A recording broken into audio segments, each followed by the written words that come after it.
નમસ્કાર, આપનું સ્વાગત છે ગુજરાત નોવા ચેનલ ઉપર અને હું છું આપની સાથે પત્રકાર કાજોલ સુવા.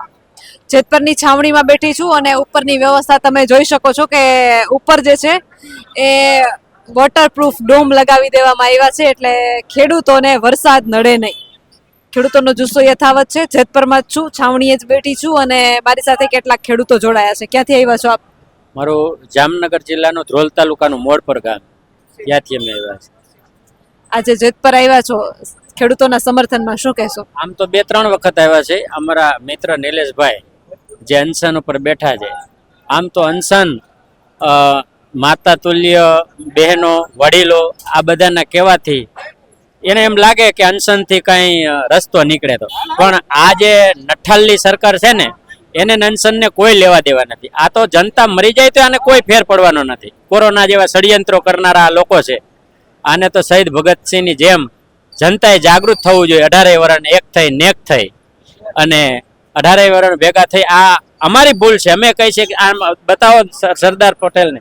અમારા બાપા સરદાર વલ્લભભાઈ પટેલનું નામ સ્ટેડિયમમાંથી કાઢી નાખ્યું, કોઈ બોલવા વાળું તૈયાર નહોતું. એને એમ ખબર પડી ગઈ આ લોકોને કે એના બાપાનું નામ કાઢી નાખે છે તો આ તો ધાનના ધનેડા છે, એવું જ કહે છે. જજે કીધું ને કોકરોચ છે એમ, ભણેલા છોકરાને કોકરોચ કીધું. આ ખેડૂતના દીકરા કે આ તો ધાનના ધનેડા જ.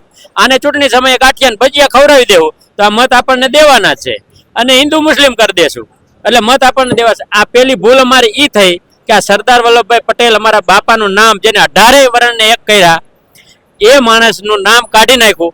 એક પણ ભણનો દીકરો બોલ્યો નહીં. નહીતર ગુજરાતમાં જે પાટીદારો જે ધારાસભ્યો સંસદ સભ્યો છે, ગુજરાતની સરકાર પડી જાય જો એમ કે અમારા બાપાનું નામ કાઢો. પણ નમાલા નપુસંક અને માયકાંગલાઓથી કોઈ દી ક્રાંતિ ન આવે માટે એ લોકોને એમ થઈ ગયું કે આ તો હવે કાંઈ ન કરી શકે, એટલે હવે ઈ આ વિજિલન્સ લઈને આવ્યા છે.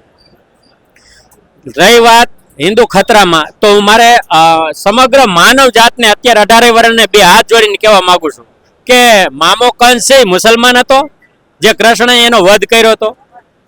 મહાભારતના યુદ્ધમાં એક પણ મુસલમાન મરાણો નથી. એવું કરબલાનું યુદ્ધ થયું હતું, એમાં એક પણ હિન્દુ મરાણો નથી. અને યુદ્ધ છે ને પદ પ્રતિષ્ઠા પાવર અને પૈસા માટેની લડાઈ હોય છે. કોઈ દી યુદ્ધ ધર્મના નામે કોઈ દી થયા નથી, પણ આ લોકો ધર્મના નામે લોકોને ડરાવે છે. જે મહાભારતના યુદ્ધમાં જેમ રાજકારણ હોવું જોઈએ, કેવું શ્રી કૃષ્ણ જેવું. આવનારા દિવસો તો હજી આથી ભયંકર આવવાના છે. હજી તો સાયલોન એટલે કે જે સત્તા ઉપર રહેવું હોય ને તો 2 રસ્તા હોય. એક રસ્તો એવો હોય કે લોકોના ધંધા રોજગાર સારું ચાલે, આરોગ્યની સારી વ્યવસ્થા હોય, શિક્ષણ આરોગ્ય આ બધી વસ્તુ મળે અને જનતા ચૂંટણી સમયે વસે વસે મત આપે. એક રસ્તો આ છે. એના માટે શું કરવું પડે? એના માટે જે નેતાઓ છે ને એને રોડ ઉપર આવી જનતાના કામ કરવા પડે. આ સિવાયનો બીજો રસ્તો જે અત્યારે હાલમાં ચાલે છે, એક પણ કામ કરવાનું નહીં, એસી ગાડી નહીં મૂકવાની, એસી ઓફિસ નહીં મૂકવાની, એસી બંગલો નહીં છોડવાનો અને ખુરશી નહીં મૂકવાની. તો શું કરવું પડે? તો એના માટેનો આ રસ્તો છે કે લોકોને તમામ 18 વર્ષને ખાવા ખીચડી ન રહેવી જોઈએ. એટલે કે ગરીબ માણસ એ પેટનો ખાડો પૂરવામાંથી નવરો ન થાય, બરાબર. અને જે ઉદ્યોગપતિઓ જે નાના નાના જે લોકો છે એને તમામ અત્યારે પૂછો ને, આમાં બધાને માથે બેંકની લોન છે, એટલે બેંકના હપ્તામાંથી નવરા ન થાય. એટલે ખાવા ખીચડી ન રહીએ અને માંડ એનું પેટનો ખાડો પૂરી આગે. અને જે રાજકારણીઓ છે, જેને થોડાક ઉદ્યોગપતિઓ છે, એને ઈડી ને CBI ની રેડ પડે એવી બીક લાગે. પણ આ ખેડૂતના દીકરાઓને તો કોની રેડની બીક છે? પણ ખેડૂતને આ લોકોએ આવનારા દિવસોમાં, એટલે ફરી વખત ચેતવું છું કે જે સાયલોન આવવાના છે, સાયલોન એટલે દેશની તમામ પ્રકારની સંપત્તિ છે ને 2-3 ઉદ્યોગપતિને સોંપી દેવી પડે. એટલે અંબાણી અદાણી આ પોર્ટ છે બધા એને આપી દીધા. અદાણીને ₹1 ભાવમાં 1050 એકર જમીન આપી. આ ખેડૂતો કઈ લેવા માટે નથી આવ્યા. આ ખેડૂતો તો એના ખેતરમાં ન આવે એના માટે ભાઈ સાહેબ અનશન ઉપર પગે લાગીને અનશન ઉપર બેઠા કે અમને અમારી રીતે જીવવા દો. પણ આ લોકો, આ ચોરના દીકરાઓ, છાતી ઠોકીને કહું છું કે આ ચોરના દીકરાઓ છે. રંગા બિલા તડીપાર ગેંગની આ ટોળકી છે કે અદાણીને 1050 એકર જમીન ₹1 ભાવમાં આપે. અનિલ અંબાણીની લોન 45,000 કરોડની લોન હતી, 450 કરોડ રૂપિયામાં સેટલમેન્ટ કર્યું. અને આ ખેડૂતોના દીકરાને જો મોબાઈલનો હપ્તો બાઉન્સ થાય ને તો એને લોન ન મળે. એટલે આ તમામ પ્રકારની પ્રોપર્ટી છે તે ઉદ્યોગપતિને સોંપી દેવાની અને લોકોને છે ને રાઈને પાઈન કરી દેવાના અને હિન્દુ મુસ્લિમના નામે લડાવવાના. મહાભારતના જેમ મેં યુદ્ધની વાત કરી એમ જે યુદ્ધ થયા ને એમાં હિન્દુ મુસ્લિમની કોઈ દી લડાઈ જ નથી. છત્રપતિ શિવાજી છે, એનો સેનાપતિ છે તે મુસ્લિમ હતો મહારાણા પ્રતાપ એનો સેનાપતિ મુસ્લિમ હતો, એવી રીતે અકબર રાજા મુસલમાન એનો સેનાપતિ માનસિંહ રાજપૂત હતો.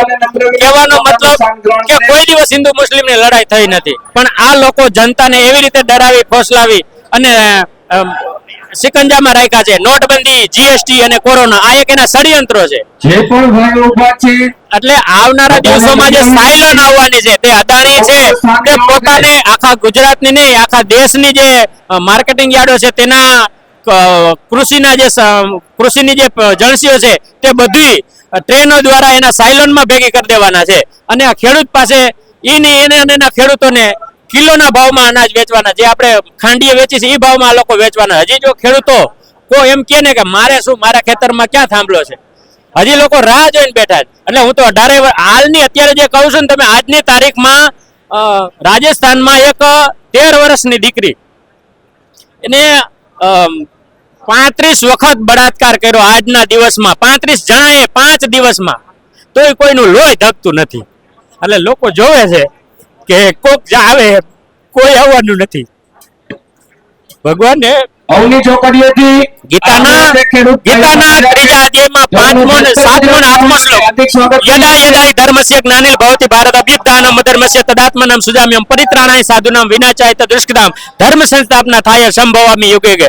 ભગવાને ગીતામાં કીધેલું છે કે જ્યારે મારો ભક્ત જે સત્ય, અહિંસા અને કામ કરતા કરતા થાકી જાય અને એ લડતો હોય અને પછી મને પુકારે ને તો હું એના મદદ માટે આવું. ભગવાન કે હું નવરો નથી એમ. જો મદદે ખુદા, જો તમારામાં હિંમત હોય તો જ. અને સરદાર વલ્લભભાઈ પટેલ એવું કહેતા હતા કે મારનાર કરતા ગુનેગાર કોણ છે, જે આપણે સહન કરી છે તે આપણે સહન કરી છે એટલે તો આ લોકો ચડી ગયા છે. એટલે 18 વર્ષને ફરી વખત એક થવું જોશે ને એક થવું જશે. આજે સુપ્રીમ કોર્ટના જજે નીટની પરીક્ષા 98 વખત પરીક્ષાઓ રદ થઈ, 2400 કિલોમીટર એનું વિદ્યાર્થીનું પરીક્ષાનું કેન્દ્ર બદલાય. એ જજ ખુદ એવું બોલે, જજ ખુદ કે આ તો કોકરોચ છે. તો 18 વર્ષને એક થવાની જરૂર છે. આવનારા દિવસો હજી ભયંકર આવવાના છે. જી ભાઈ જે રીતે વાત કરી રહ્યા છે કે આવનારા દિવસો હજુ એ ભયંકર આવવાના છે. ખેડૂતો એવું માની રહ્યા છે કે આજે અવાજ નહીં ઉઠાવીએ તો ક્યારે ઉઠાવશું. આના વિશે તમારું શું કહેવું છે? તમારા મંતવ્યો કમેન્ટ કરીને જરૂરથી જણાવજો. કેમેરામેન રાજ પરમાર સાથે હું પત્રકાર કાજલ સુવા. આપ જોઈ રહ્યા હતા ગુજરાતનો અવાજ, જેતપર મોરબીથી.